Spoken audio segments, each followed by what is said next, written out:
Hello नमस्ते नमस्कार साथीहरु, तपाईलाई स्वागत छ हाम्रो चाहिँ नेपाल टिच पाठशालामा। आज हामी कुरा गर्नुहुन्छ एमबीबीएस को बारेमा। एमबीबीएस मा तपाईको स्कलरशिपमा नाम निक्ल्यो भने तपाईलाई कति खर्च लाग्छ 5.5 वर्षमा, अनि तपाई अनि पेइङमा पढ्न गयो भने तपाईलाई कति खर्च लाग्छ, सबै मिलाएर होस्टल फी, खाना अनि किताब सबैहरु मिलाएर कुरा गर्नेछु। भिडियोलाई तपाईहरु अन्तिमसम्म हेरिदिनु होला। भिडियो राम्ररी सुन्नुहोस् र राम्ररी हेर्नुहोस्। ल भिडियो स्टार्ट गरौँ। स्कलरशिपमा निक्लियो भने तपाईलाई कति खर्च लाग्नेछ। सर्वप्रथम एडमिसन स्कलरशिपमा निक्ल्यो भने एडमिसन अनि रेजिस्ट्रेसन फी तपाईलाई 25,000 देखि 50,000 लाग्छ अनुमानित। त्यसपछि युनिफर्म प्लस ल्याब कोट अनि स्टेथोस्कोपको चाहिँ 20,000 देखि 40,000 लाग्ने गरिन्छ।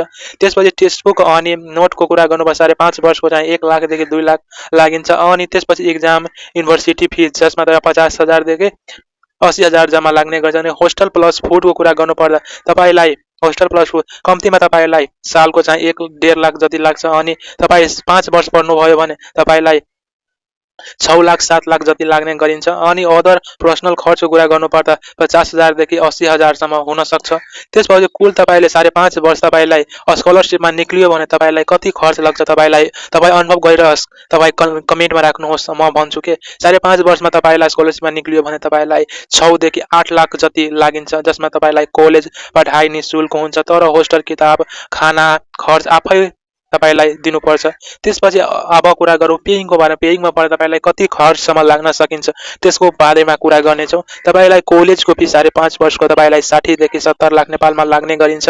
त्यसपछि होस्टल अनि मेसको कुरा गर्नुपर्दा 5.5 वर्षमा तपाईलाई कम्तीमा 5 देखि 8 लाखसम्म लाग्न सकिन्छ। अनि टेक्स्टबुकको कुरा गर्नुपर्दा तपाईलाई कम्तीमा 1 देखि 2 लाख रुपैयाँसम्म लाग्न सकिन्छ। अनि एक्जाम रजिस्ट्रेसन फीको कुरा गर्दा 50,000 देखि 80,000 लाग्न सकिन्छ। त्यसपछि युनिफर्म प्लस युनिफर्मको कुरा गर्दा तपाईलाई कम्तीमा 30,000 देखि 50,000 सम्म लाग्न सकिन्छ। कुल तपाईलाई पेइङमा पढ्न तपाईलाई कति खर्च लाग्न सकिन्छ तपाई अनुभव गरेर कमेन्टमा लेख्नुस् त, म भनिदिन्छु। अब म भन्छु 70 देखि 80 लाख तपाईलाई नेपालमा एमबीबीएस पढ्न लाग्छ।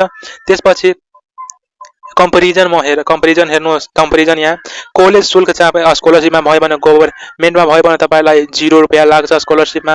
अनि पेइङमा त्यही पढ्न गयो भने तपाईलाई 60 देखि 70 लाख लाग्ने गरिन्छ।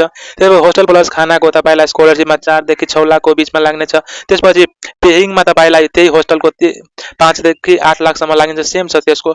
अनि तपाईलाई त्यसपछि किताब सामग्री परीक्षा शुल्क तपाईलाई 2 देखि 3 लाख लागिन्छ पेइङमा पनि अनि स्कलरशिपमा दुवैको चाहिँ सेम हुन्छ।